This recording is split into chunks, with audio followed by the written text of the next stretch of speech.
ارے بابا ہمارا بنیادی کام ہی یہ ہے کہ ہم عوام میں جائیں، ان کو سنیں، ان کی تکالیف، ان کی مشکلات، اور اس کا احاطہ کرتے ہوئے پھر ایوان بالا میں جا کے اب جو بجٹ سیشن ہونے جا رہا ہے، ہم آپ کی ترجیحات کا اٹھا کر اس بجٹ کو آپ ہی کی خواہشات کے مطابق اس کو ڈالنے کی کوشش کریں گے تاکہ آپ کو سہولیات پیدا ہوں۔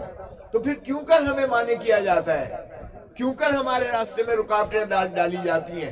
ہم اس کی شدید مذمت کرتے ہیں جو یہاں گرفتار کیا گیا اور جو اس کے میں رخنہ اندازیاں کی گئی ہیں۔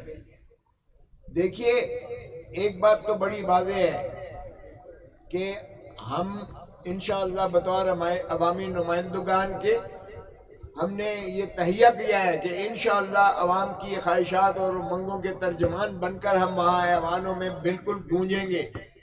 اور یہ جو ڈاکہ ڈالا گیا ہے عوام کے مینڈیٹ پر، لوگ ہم سے پوچھتے ہیں کہ ہم نے تو دریا کا سمندر عبور کر کے ہم نے آپ کو ووٹ دیے، ہم آپ کے نشان ڈھونڈتے رہے، کسی نے بینگن کو ڈھونڈا، کسی نے کھڑکی ڈھونڈی، کسی نے مور ڈھونڈا، کسی نے کیا کیا، کوئی کہیں سے آیا، کوئی کہیں سے آیا، اور پھر بھی ہم نے جو ہے عمران خان کو ووٹ دیا، ہم نے P T I Pakistan Tehreek Insaf کو ووٹ دیا۔ آپ نے کیا حفاظت کی ہمارے مینڈیٹ کی، ہمارے ووٹ کی؟ ارے اس کو تو چھوڑ دیں جو کہتا ہے ووٹ کو عزت دو، اس کو تو شرم بھی نہیں آتی ہے کہ ڈاکٹر یاسمین سے ہار کے بھی، اور وہ پاپائے روم بن کے اس وقت جو ہے اپنا سپریمو بنا بیٹھا ہے، اس کو بھی شرم نہیں آتی جو یہاں وزیر بنا وفاقی بیٹھا ہے، جو ریحانہ ڈار سے ہارا ہوا ہے، خواجہ آصف، اور ایسی بڑی بڑی باتیں وہاں کرتا ہے۔ اور آپ کا یہاں جو ماشاءاللہ فیصل آباد میں سارا صفایا پھیرا ہے، اور اس بہت بڑے قاتل جس کا اپنا جو ہے پارٹی والے کہتے ہیں اس نے اتنے قتل کیے ہیں، وہ ہمیں بھاشن دیتا ہے وہاں بیٹھ کر، اور پھر وہ وفاقی وزیر بنا بیٹھا ہے، ہار کے بھی صفایا ہوا ہے، ہار کے پھر بھی بنا بیٹھا ہے، ہمارے اوپر مسلط ہے۔ تو یہ کام ہم نہ ہونے دیں گے، نہ ہونے دیا ہے۔ عمران خان آج بھی کیوں ہے پابا سلاسل، کیوں وہ ابھی تک جیل میں ہے؟ ہم سے لوگ پوچھتے ہیں کہ آپ کیا کر رہے ہیں، آپ عیاشیاں کر رہے ہیں، آپ وہاں ایم این اے بنے بیٹھے ہیں، آپ وہاں جو ہے ایوانوں میں بیٹھے ہوئے ہیں، ہمارا خان اندر ہے، جواب دیں ہمیں۔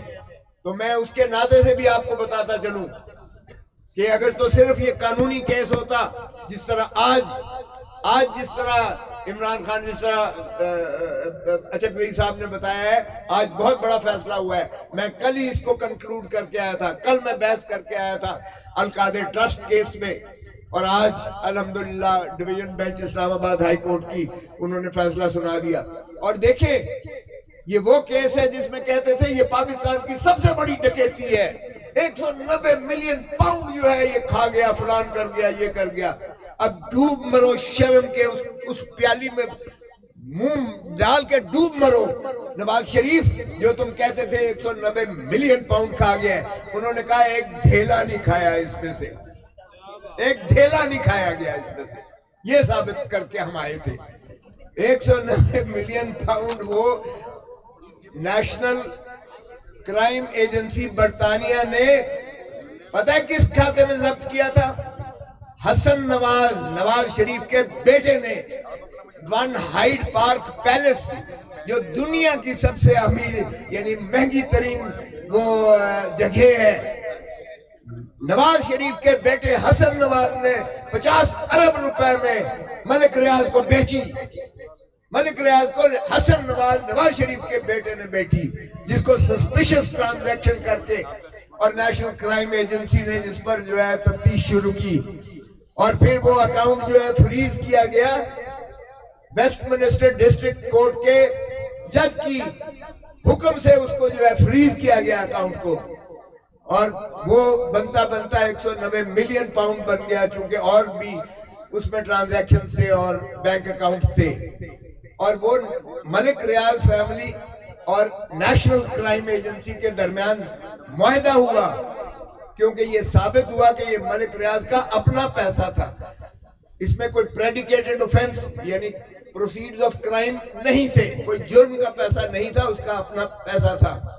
تو ان کے درمیان معاہدہ ہوا کہ یہ جو سپریم کورٹ اسلام آباد کی سپریم کورٹ نے رجسٹریٹ کا اکاؤنٹ کھولا ہوا ہے، رجسٹرار نے اکاؤنٹ کھولا ہوا ہے. جو کراچی کا زمینیں جو بحریہ ٹاؤن بنایا تھا ماشاءاللہ، وہ کسی کی ماشاءاللہ صدر پاکستان کی معاونت اور ان کی خاص سنگت کی وجہ سے وہاں جو بہت بڑا ایک انہوں نے شہر آباد کیا ہے، اس میں 460 بلین 460 ارب روپیہ حکومت سندھ کا دینا ہے، جو اس نے تسلیم کیا ملک ریاض نے، اور اس کی پاداش میں وہ اکاؤنٹ سپریم کورٹ کے رجسٹرار میں کھولا گیا. اور وہ چونکہ ملک ریاض کا پیسہ پایا گیا تو وہ سیدھا کا سیدھا عدالت کے حکم سے وہ سپریم کورٹ کے اکاؤنٹ میں آیا ہے، رجسٹرار کے اکاؤنٹ میں.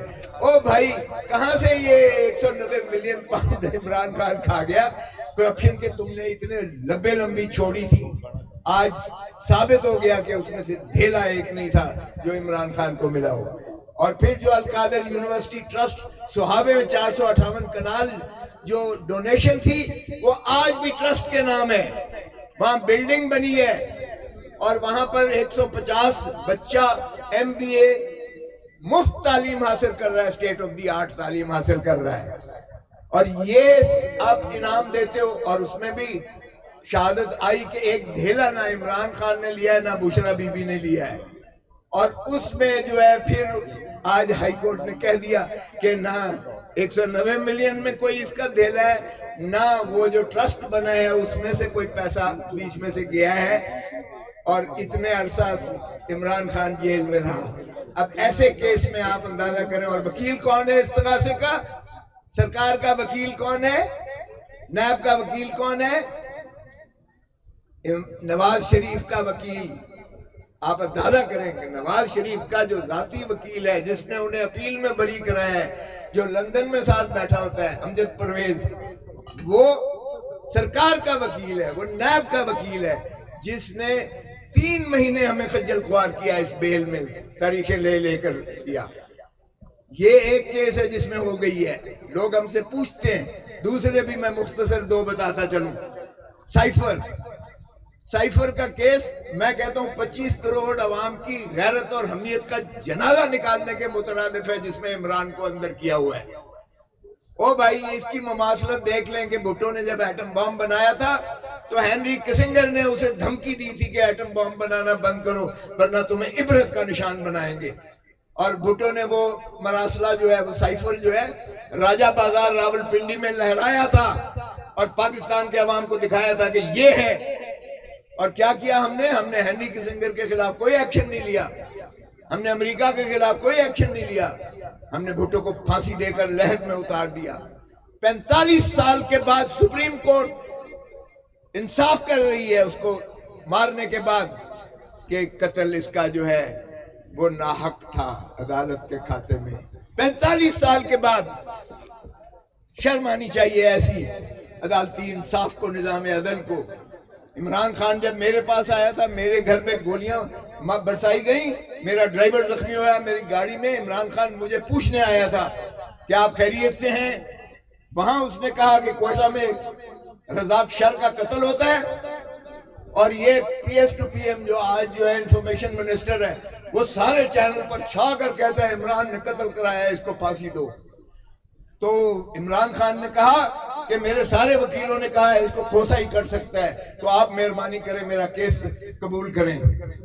میں نے ان کا کیس قبول کیا اس لیے کہ مجھے پھر وہی نظر آ گیا کہ بھٹو کو ایک شخص نے اعانت کے کیس میں بعد معاف گواہ بنا کر جھوٹی گواہی پر اس کو پھانسی دے دی، اور 45 سال کے بعد اس کی بے گناہی کو ترشی ہوتی ہے. اور مجھے پارٹی سے نکال دیا کہ میں نے عمران خان کا کیس کیوں لیا ہے، کیونکہ اس وقت میں پارٹی میں نہیں تھا. تحریک انصاف میں باہر کیا.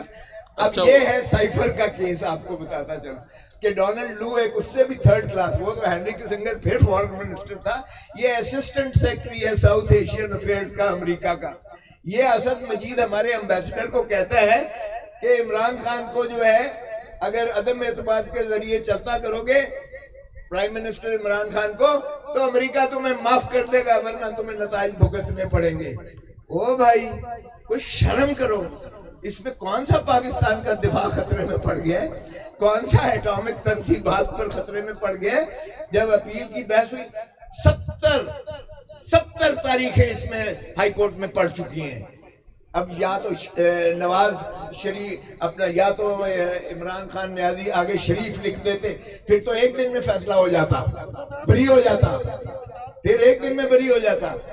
70 پیشیاں ہوئی ہیں لیکن ابھی تک وہ لٹکا ہوا ہے، اور وہ اس میں جو ہے اب اس کیس میں اندر ایک دن بھی نہیں رہ سکتا. اور جب پوچھا گیا کہ سائفر کدھر ہے تو سائفر کا پتہ چلا وہ تو فارن منسٹری میں ہے، اس کو تو ہٹایا ہی نہیں جا سکتا، وہ تو کوڈڈ ہوتا ہے. اس کو ڈی کوڈ کر کے آپ ایک سکرپٹ بنا کے ٹرانسلیٹ کر کے ایک پردہ کاغذ کا دیتے ہو جو مس پلیس ہو گیا. او بھائی آپ کا سائفر موجود ہے، اس کے دفتر میں موجود ہے فارن منسٹری میں، پھر کیس کس بات کا؟ وہ بھی عنقریب انشاءاللہ آپ دیکھیں گے کہ بری ہو جائے گا. اور دوسرا عدت کا شرم آنی چاہیے، 1400 سال میں عدت کا کبھی کوئی کیس ایسا نہیں بنا ہے، شرم آنی چاہیے، وہ بھی عنقریب بری ہو جائے گا. تو میں قوم کو خوشخبری سناتا ہوں کہ انشاءاللہ ہفتے 10 دنوں کے اندر عمران خان آپ کے درمیان ہوگا، اور وہ انشاءاللہ آپ دیکھیں گے کہ جب نکلے گا عمران خان تو پاکستان سارا جو ہے ایک ایسا اس کا قافلہ نکلے گا کہ یہ خش و خاشاک کی طرح بہ جائیں گے. Thank you very much. میں نے کہا آپ کیسوں کا بتا دوں. بسم اللہ الرحمن الرحیم. میں 2 باتیں کروں گا بس چونکہ بہت وقت گزر گیا ہے. ایک کشمیر میں بے گناہوں کا قتل عام ہوا ہے.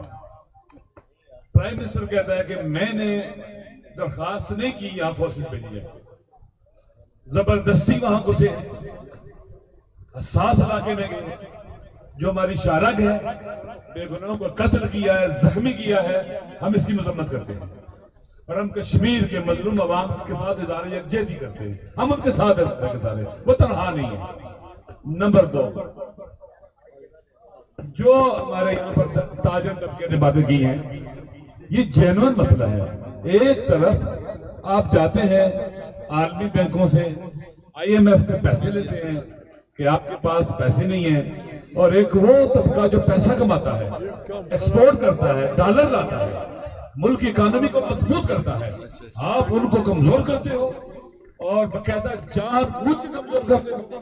1 ارب سے زیادہ ڈالر کے آپ پیسے گندم بناتے ہو اور یہاں کے کسی کسان کو مارتے ہو. یہ واقعی جرم ہے، یہ خیانت ہے، یہ دھوکہ ہے. اس پر چپ رہنا ظلم ہے، وطن کے ساتھ بھی، اہل وطن کے ساتھ بھی. آخری بات، پاکستان کا آئین لبرل ڈیموکریسی کو کنڈیم کرتا ہے.